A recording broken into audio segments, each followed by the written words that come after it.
Wangeela jechuun waa'ee mootummaa biyya lafaa miti. Wangeela jechuun waa'ee pheenxee tokko, waa'ee paastarii tokko miti, waa'ee raajii tokko miti, waa'ee parsanii tokko miti. Wangeela jechuun waa'ee iddoo raajiin oolee buluu miti, waa'ee makiina samoona kana gabaarra ba'ee miti, waa'ee jireenya mana kootii miti, waa'ee tajaajiltoota mana kana keessaa miti. Wangeela jechuun waa'ee ilma isaa Yesuus Kiristoos.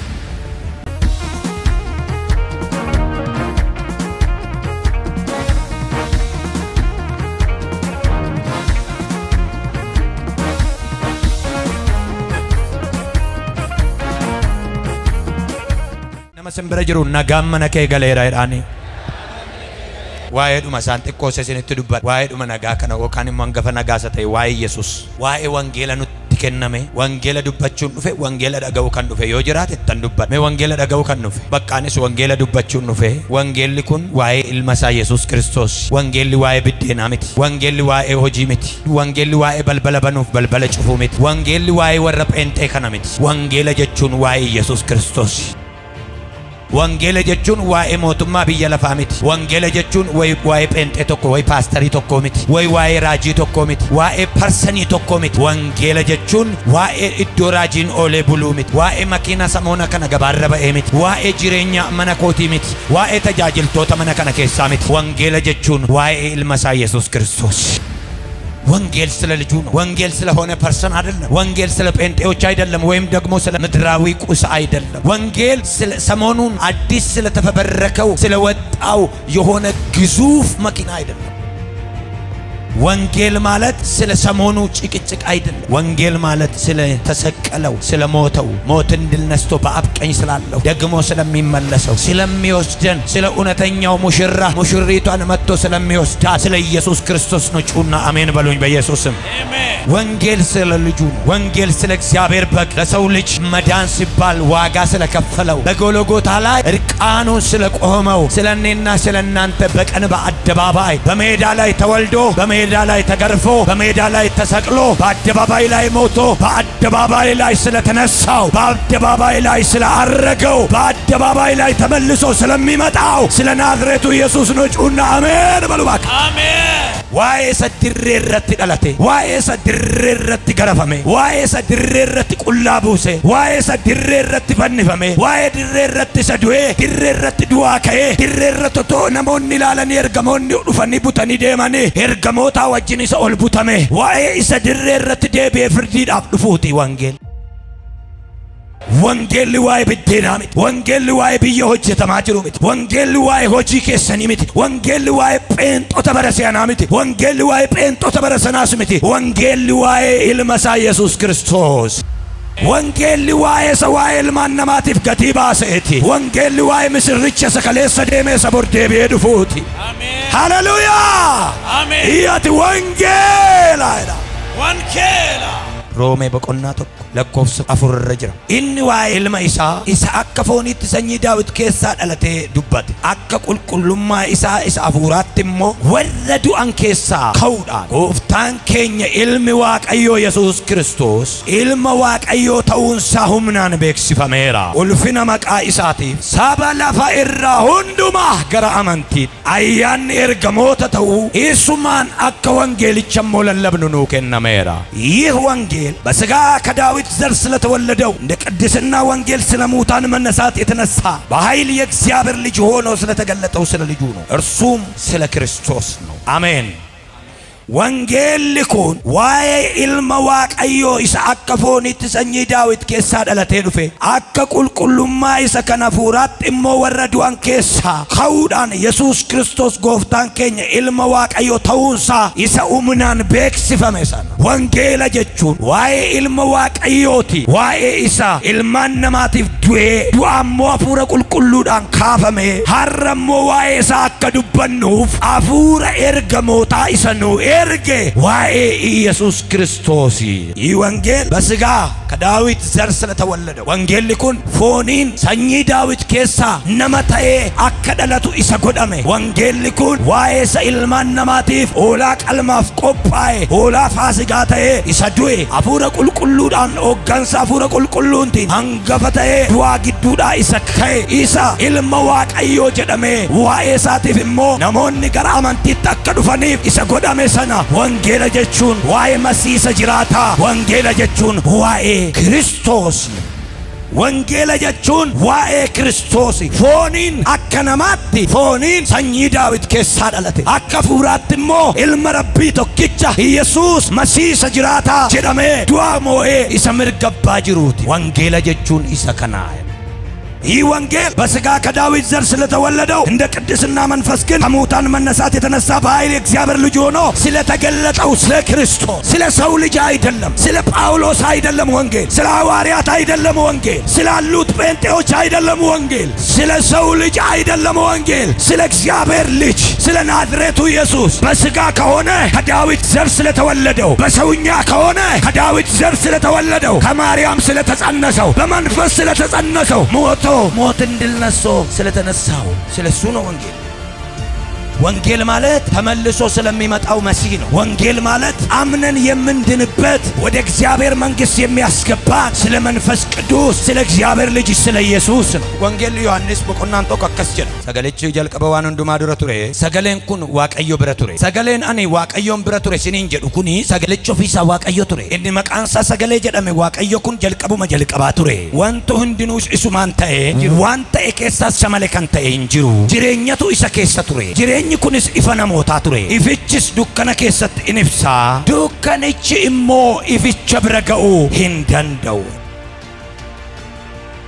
sagalichi jalqaba hundumaa dura ture sagalichi waaqayyoon bira ture sagalichi ofuma isaati waaqayyoon ture sagalichi hunduma dura ture innan jedhu kun waaqayyoon bira ture sagalichi innan waaqayyoon bira ture siniin jedhu kun sagalichi ofuma isaati waaqayyoon ture Yohannis innan sagalee siniin jedhu kun inni sagalichi waaqayyoon bira ture Amen. Sagalichi mojera ofuma isaatiyyuu nama mitinnumtiyyuu waaqayyoon ture jedha Amen. Namni kamiyyu dhalayaa gaafa barre jalqabarrat nagaa gaafata jalqabarrat waa'ee isaa ibsata Yohannis abbaa wangeelaa garuu ani maqaan koo Yohannisin jedhama haadha koo Elsaabeet irraa abbaa koo Zakkaariyaas irraa nama kakuudhaan dhufedha nama mul'ataan dhalatedha hin jedhu Yohannis akkuma dhufeet hin ariifata garuu waan tokko nutti buudhaaf ariifata akkuma dhufee wangeela kana nutti muu jalqabeet maqaan koo Yohannis hin jenne maqaa isaa himachuutti yeroo balleessuun barbaanne biyya isaa himachuutti yeroo isaa balleessuun barbaanne waan tokko ariifataa jira nutti muudhaaf maqaa isaa nutti muudhaaf ariifataa jiru lafa jiraatu nutti muudhaaf ariifataa jiru sagalee jedhe akkuma ol ba'een sagalee ansinitti maa jiru kun jedhe hunduma dura ture jedhe hinna narra sin beeksisaa jiru kun jedhe inni waaqa bira ture jedhe hinna waaqa bira ture siniin jedhaa ture kun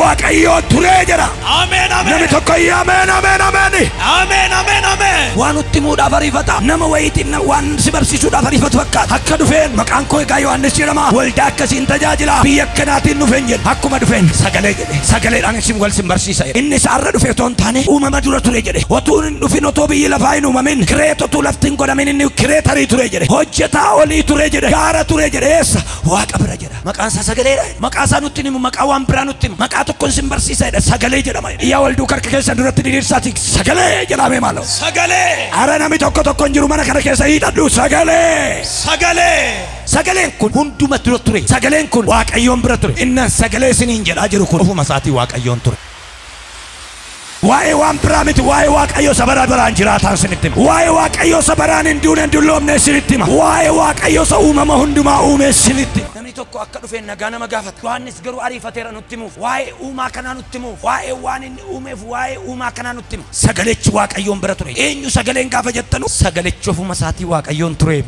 sagaleen nan siniin jedhu kan biraan seenaa inni waaqayyoodhaam sagalechi waaqayyoon bira ture sagalechi ofii isaatii eenyu ture waaqayyoon ture inni eenyuun ture waaqayyoon ture sagaleen ansinitti maa jiru kun eenyuun ture waaqayyoon ture eenyuun sagaleen maa inni sagaleen akkanaan hin jenne sagalichi ofuma isaatii waaqayyoon ture waaqayyo sakam waan ta'e keessaa isa malee kan ta'e tokkollee waa'ee sagalee kanaan sinitti hima sagalichi kun waaqayyoon bira ture duwwaa miti sagalichi ofuma isaatii kireetarii ture sagalichi ofuma isaatii waaqayyoon ture wantu hundinuu isaan ta'e kunoo isaan ta'e sunoo isaan ta'e sunoo isaan ta'e inni gamaa'oo isaan ta'e uumama atargitu keessa waan ati beektuuf hin beekne hundumaa kan uume isa. Sagalichaan uumame kan ta'e hunduu isaan ta'e. Kan ta'e keessaa tokkollee isa malee kan ta'e inni kun jalqabumaa jalqabee Waaqayyoon bira ture. Wanti hundinuus isumaan ta'e. Samaayin isaan ta'e, lafti isaan ta'e, urjiin isaan ta'e, bishaan isaan ta'e, kattaan isaan ta'e, bineensi alaa isaan ta'e, bineensi keessaa isaan ta'e. Kan ta'e keessaa tokkollee isa malee kan ta'e hin jiru. Jireenyi isa keessa jira. Maal keessa? Sagalee keessa. Yesus Kristos gara keenya kan gaafa dhufu ani jireenya. Inni Yohannis dubbataa jiru kun waa'ee eenyuutu yoo jette waa'ee uumama jalqabaa waa'ee Yesus Kristos dubbataa jira. Inni dur ture har'a dhufe miti. Jireenyi isa keessa ture. Jireenyichis ifa namootaa ture. Namaaf kan ibsu isa duwwaadha. Ifti namootaa isa duwwaadha. Har'a yoo anaaf siif ifti keenya Yesus duwwaadha. Isa keessa malee ifti bara baraa hin jiru. Isa keessa maaltu jira? Jireenyatu jira. Iftis ilmaan namaati isa keessaa ba'a jira. Akka wangeela hubannu, akka karaa hubannu, akka jireenya bara baraa hubannu, ifti maal keessaa ba'a? Isa keessaa ba'a. Jireenyi isa keessa ture. Jireenyichi immoo ifa namootaa ture. Ifichi dukkana keessatti in ibsa. Dukkanichi immoo isa bira ga'uu hin danda'u jira. Dukkana jechuun biyya lafaa. Dukkana jechuun seexana. Dukkana sana keessaa karaa kan ba'ama? Karaa Kiristoos. Dukkanicha irratti immoo ifichin dhufee jira. Eenyu dhufe nuun jechuuf deemaa jira Yohannis? Yesus dhufeera nuun jechuuf deemaa jira. Ifichi kun, sagalichi kun ifa sagaleedha. Jireenya inni nuun jedhaa jiru kun waa'ee ilma Waaqayyoo, waa'ee wangeela kana, waa'ee Yesus Kiristoos nutti himuuf deemaa jira. Karaasaa namni dukkana keessaa ba'a jedha. Karaasaa namni biyya lafaa keessaa ba'a jedha. Karaasaa jireenyi namootaaf kennamaa jira. Dukkanni immoo isa bira ga'uu danda'u. Yohannis waa'ee Yesus kana dubbataa dhufeetu gaafa waa'ee kana dubbatu namoonni hedduun namicha kana ilaalanii waan inni dubbatu isaaniif galuu dide. Lakkoofsa 6 irratti namni Waaqayyo biraa ergame tokko jedheetu ganaa waa'ee Yohannis booddee ka dura ka'uu kan malu garuu maqaa isaa otoo hin taane maqaa Yesus ture. Yeroo hunduma lafatti dhaabatte maqaa kee dursee maqaan Yesus siif dhufu. Ameen. Maqaa kee dursee maqaan Yesus dhaabatu. Waa'ee kanaa hime inni jedheetu inni sagalee ture. Sagalichi Waaqayyoon bira ture. Sagalicha nan jedhu kun immoo Waaqayyoon ture. Inni ifa ture. Inni jireenyatu isa keessa ture. Jireenyi kun immoo ifa namootaa ture. Ifa isaa bira immoo dukkanni ga'uu hin dandeenye. Karaa ifa kana namoonni hundinuu gara ifichaatti siqu, gara jireenyaatti siqu yennaan namoonni hedduun dhufanii waa'ee isa kamii dubbatta? Si'i ifichi. Eenyudha ifichi? Eenyudha ifti ati dubbatta? Kan ta'e keessaa tokkollee isa malee kan ta'e hin jiru natti nuun jettu kun eenyu jennaan akkas jedha. Lakkoofsa 15 gubbaa Yohannis waa'ee isaatiif dhugaa ba'e sagalee isaa ol fuudhatee inni ana booddee dhufa. Inni ana booddee dhufu anarra hin caala. Waa'ee isa kana dubbadhe. Kunoo isa kana jedhee dubbate. Guutummaa ayyaana isaa keessa hundumti keenya ayyaana irratti ayyaana fudhanneerra. Seerri Museedhaan kenname. Ayyaanniif dhugaan garuu innan jalqabee ture isiniin jedhe garuu innan jalqaba waa'ee isaa dubbataa jiru garuu ayyaanni garuu karaa Yesus Kristos nuu kennameera. Amen. Karaa Yesus Kristos ifichi garuu nuu kennameera. Seera otoo hin taane seerarra kan caalu, seera cabsee kan nama baasu, seera kan nuu guutu ilmi Waaqayyoo Yesus nuu kennameera. Amen. Iyyaati ayyaanni nuu kennameera jedha malu. Ayyaanni nuu kennameera. Waan keessa jirtan keessaa ittiin baatu natti nuun jette kun eenyu jennaan akkas jedhe inna namiti. Ana seetanii natti hin duulina inna namiti. Ani waa'ee isaa akkan dubbadhuuf durseen ergame. Inni na booddee dhufu garuu jabaadha inni na booddee dhufu. Inni na booddee dhufu garuu isa jireenya namaa kennudha. Inni na booddee dhufu garuu isa ifa baatee jirudha. Isa na dura turedha. Na booddee dhufu iyyuu malee inni na dura tureera. Ani bishaaniin hin cuupha inni garuu abiddaan cuupha. Ani bishaaniin isinitti bu'a inni garuu abiddaan isinitti bu'a. Ibiddi immoo dhufnaan rakkina namarraa guba. Abiddi immoo dhufnaan dhukkuba namarraa guba. Abiddi immoo dhufnaan ifa guddaa baatee dhufa. Isatu dhufaa jira. Haaloo. Ameen. Amma yunuun galle eenyu waa'ee isa kamii nutti dubbataa jirta jennaan seerri karaa Musee isinii dhufe. Yohannis waa'ee isaatiif dhugaa hin ba'a. Sagalee isaa ol fudhatees inni ana booddee dhufu ana irra caala ana dura ture hoo jedhe waa'ee isa kana dubbadhe. Kunoo isa kana jedhe. Guutummaa ayyaana isaa keessa hundumti keenya ayyaana irratti ayyaana fudhanneerra. Seerri karaa Musee dhufe. Ayyaannii fi dhugaan garuu Yesus Kiristoosiin arganneerra. Innan isinitti maa jiru kun na booddee dhufe. Na booddee dhufu iyyuu malee inni na dura tureera hoo jedhe. Wangeelli innan dubbataa jiru kun ani dura bu'ee yoon dhufe isinitti meyyuu inni nu dura tureera. Sagalichi na dura tureera. Sagalichi uumeera. Sagalichi nu fideera. Natu sagalicha isinii fidaa jira otoo hin taane sagalichi iyyuu anaan na fideera. Natu sagalicha isinii fide miti sagalichatu anaan iyyuu isiniif fideera. Amen. Namni tokko iyyuu sagalichi na dura tureera. Sagalichi na dura tureera. Hello Pente iyyiti sagalichi na dura tureera.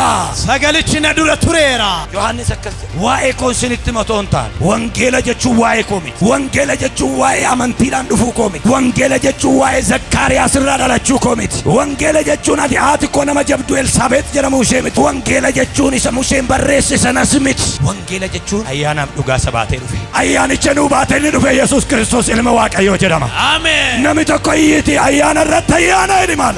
Ayyaana irratti ayyaana. Akka argannuuf. Akka argannuuf. Yesuus nuu dhufeera.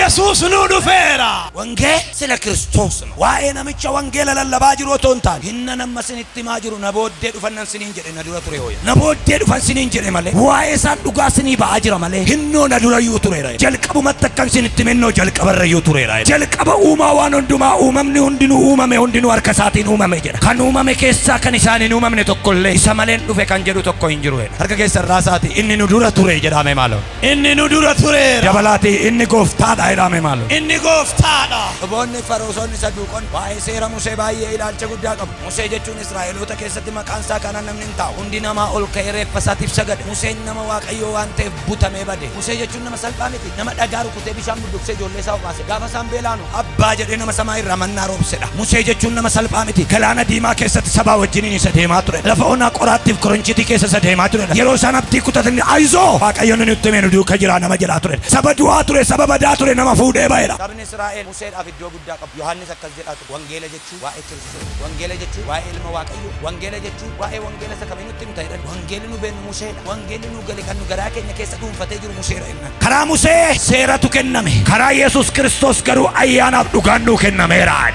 Karaa Yesuus Kiristoos garuu jireenyi bara baraa nuu kennameera. Ameen. Karaa Yesuus Kiristoos garuu mirga abbaa ta'uun nuu kennameera. Ameen. Karaa Yesuus Kiristoos du'a bara baraa jalaa ba'uun nuu kennameera. Ameen. Ameen. Karaa Musee mannaa nyaattaniitu, karaa Kiristoos jireenya nyaattaniitu. Karaa Musee biyya dammaaf aannan baastu argattaniitu, karaa Yesuus Kiristoos mirga abbaa argattaniitu. Karaa Musee Gibxidhaa baataniitu, karaa Yesuus garuu dukkana biyya lafaa isa bara baraa jalaa baataniitu. Musee fi Yesuus waliin arganu. Musee fi Yesuus garaagarummaa guddaa qabu. Museen uumama, Yesuus garuu uumaadha. Museen Gibxidhaa sin baaseera. Yesuus Kiristoos garuu du'a bara baraa jalaa sin baaseera. Museen lafa onaa keessatti dhagaa tumee bishaan sin obaaseera. Yesuus garuu bishaan jireenyaa ta'ee sinii dhufeera. Museen biyya dammaaf aannan nama baastutti sin gaggeesseera. Yesuus Kiristoos garuu nu fudhatee mirga abbaatti qajeeleera.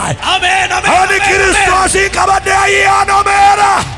Ameen. ወንጌል ስለ ወንጌላዊ አይደለም ስለ ኢየሱስ ክርስቶስ ወንጌል ስለ ሞተው ሞትን ድል ነስቶ ስለ ተነሳው በጎልጎታ ላይ ስለኛ እርቃኑን ስለዋለው ስለ ክራይስት ወንጌል ስለ ሙሴ አይደለም ኢየሱስ ክርስቶስ ሙሴ ጆሌ ኬሳ ኤርገሞተ ኬሳ ለባሱ አፍረከተ ከናፍ ጋፍቶ ዮሐንስ ጴጥሮስ ያዕቆብን ፍለተ ጋራ ተኮት ከደቹ ዳፎል በይ ለማጫፊ ኩል ጋፈኒ ኦልበኡ ኦቶ ከደታ ጅረኒ አሲን ሙሴ ጊዱ ኢየሱስ አሲኖ ኤልያስ ራጆታ በከቦ ኤልያስ ሙሴ ሴራ በከቦ ኢየሱስ ክርስቶስ ገሩ አያና በረበራ በከቦ ኦቶ ሳና በተኒ ጅረኑ hingammadani Petros akkaide gooftaa koo je tokko siif tokko isaa tokko nuif lafa kanatti mana sini ijaarre sini wajjin jiraanna sadan keenya wajjin moo jedhe gooftaa Yesuus eeyye Museenis nuu ta'a Eeliyaasis nuu ta'a atis nuu taata sadan keessaniif iyyuu mana ijaarra innan abbaan akkas jedhe kanan jaalladhu mucaan koo isa kana isa dhaga'a gaafa isaanii jabanatan Museenis hin deeme Eeliyaasis hin deeme dhaabbatee bara baraan kana fe garuu ilma Waaqayyoo Yesuus bichaatu nu biratti hafe harka kee yoo ol kaafatte wangeelli isa kana harka kee yoo ol kaafatte wangeelli isa kana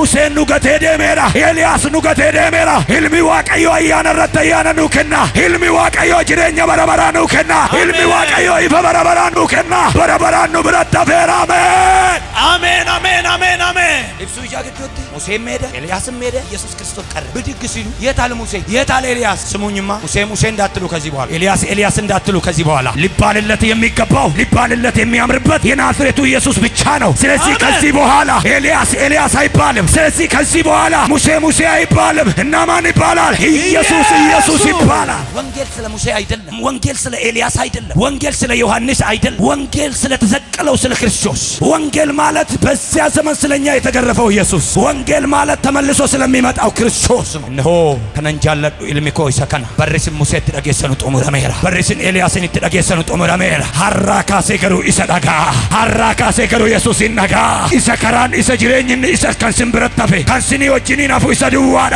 ሁንዱ ሶከኒሩ እንገሩኑ ብረታፈራ አሜን ጀረዳ ስለ ሙሴ አይደለም ወንጌል፣ ስለ ነቢይ ክሌ አይደለም ወንጌል፣ ስለ ፓስተር ክሌ አይደለም ወንጌል። ወንጌል ስለ ተሰቀለው ደሞ ተመልሶ ስለሚመጣው ስለ ናዝሬቱ ኢየሱስ ክርስቶስ ለኮብሰ ቁደ ሰገል የሮ ይሁዶኒ ልቦታ ፊ በርሲሶተ ዮሐንስ ተርገኒ አቲ ኤኙ ጀራኒኒ ኢሳ ጋፈቺሰንቲ ዮሐንስ ኦቶይናሊን አኒ ክርስቶስ ኢሳ አብደቺፈመ ሚቲ ጀደኒ ሙሊሴ ዱጋ በኤ ወሪ ኤርገመንስ ደብሰኒ አማ ኤጋ አቲ ኤኙ አቲ ኤልያሲ ጀራኒ ሰጋፈተን እኒሞ ዋው አኔ ኤልያሲንስ ሚቲ ጀደ ትራጅቻሬ ጀራኒ ጋፈተን ዋው አነ ሚቲ ጀደ ደብሰ እሺ አቲ ኤኙ ጀራኒን ዋና መትምኑ ዋይ ከኑትሚ ጀራኒን አቲ ኤኙ ፊንጀተ ጀራኒ ጋፈተን ዮሐንስ ደብሰ ኢሳይያስ ራጅች እኩመ ዱበቴ ቱሬ አኒ ሰገለቸ ሰከራ ጎፍታን ረደሙ ቀጀልቻ ጀደሜ ራጀሜ ኢሰለፈ ኦና ኬሳ እዩ ዳጀደ ወሪ ኢሰተርገመን ሞ ፈሪሶተ ኬሳ ቱረ ኢሳን ኩን ትደበለኒ አቲ ኤርገ ራጅቸስ ሚቲ ታቴ ኤርገ ክርስቶስ እንታኔ ኤርገ ኤልያስ እንታኔ ኤኙሬ ማሊፍ ጩብዳ ኤኙ አንጀቴ ጩባ ጅርተሬ ጀደኒ ዮሐንስ እሞ አኒ ቢሻኒ ነን ስን ጩባ ኢኒ ስንም ቤን ሞ ስን ግዱ ይናበታ ኢኒ አነ ቦዴ ዱፋ ነመ ኮጴሳት ቡዳ ፍሌ ነመ መዳሉ ሚቲ ጀደ ወንቲ ኩን እንዲኑስ ዮርዳኖስ ገመቶ ዮሐንስ ጩባ ቱሬት ቱሬ አርገ ኬሰን አልፉረዳ ወንጌል ዋይ ክርስቶስ ጀዳ ደበላቴ ወንጌል ዋይ ክርስቶስ ከነመራ ዮተ ወንጌል ዋይ ኙቲ ዋይ ክርስቶስ ዋሬ ቦደ ዮተ ወንጌል ዋይ ኙቲ ዋይ ክርስቶስ ገልገለራ ዮተ ወንጌል ዋይ ኙቲ ዋይ ክርስቶስ ኢሪባስ ካፈኒዮ አልከወለካ ሲጋፈተ ወንጌል ዋይ ኙቲ ዋይ ክርስቶስ አቲ ዋይ ኤኙ አከት ዱበታ ጅርቱ ነው ገሉ እንደንደ ኤኙነት ዱበታ ጅርቱ አኒ ክርስቶስ ኢኒ ቦደ ኮቲን ዱፉ ኢኒ ነዱራ ቱሬራ ቦደ ኮ ዱፉ ማለ ኮጴሳት ቡ እንደንደዋን ኢሳ ዱራ ዱፉ ኮቲን ኢሳ ዱራ ቡ እንደንደዋን ኢሳ አናንዩ ከንፊደ ኢሳ አናንዩ ከኖነ ኡሜ ኢሳዳ ከናፍ ኩኖ ቢሻኔ ሲን ጩባ ቀልቢ ዲዲረና ዳ ቢሻን ቀልቢ ዲዲረና ቲን ሲን ጩባ ኢኒና ቦደ ዱፉ ገሩ ቀልቢ ዲዲረና ዳ ቦቶን ታነ ጅሬኛፍ ሲን ጩባ አሜን አከሲን ኢሳ ሲመተኑ አከሲን ኢሳ ፉደተኑ አከሲን ቶለቲን ጀተኒ አከሲን የየቲን ጀተኒ ሲነን ጩባ inni garu jireenya akka fudhattani inni garu eebba akka fudhattani inni garu ayyaana akka fudhattani bishaaniin otoo hin taane abiddaan isin cuubaa harraabee warra jedhaniif inni kun haa ta'u ameen ameen ameen አሜን አሜን አሜን waa'ee abiddaan sinitti kasala ishee feestaaliidhaan gurguramtu abbuma argetu dhaqee bita birrii lamaanis birrii shaniinis gaafa bitu immoo quba isaa kana akkatti fannifatee deema ulfaatina hin qabdu daa'imni sitti qaba hundumatu dhaqee kaas maandajaarra geessiti bicuu sekibiriitti shaxitti godhiti gadhiisiti daqiiqa booddee namoonni sila qubaan qabaa oolan hundum baqatu nami tokkotti siqe feestaalii jettee ati ayidallan feestaalii keeshaan danda'eema kiristaan akka hamma afuuraan cuubamutti hamma abiddi waaqayyo dhufee irratti ga'utti abbaan arge qubatti qabuu danda'a abbaan argetti bu'uu danda'a abiddichi gaafatti galee garuu humni waaqayyo gaafatti galee garuu warri sila qubatti dha'an hundi baqatu warri sila qubatti dha'an hundi nu baqatu har'a yoo amante abiddichaan cuubamii bayi bayi yesuus አሜን sittiin qalladamu har'a abiddichaan cuubamii bayi maqaa yesuus አሜን ሃሌሉያ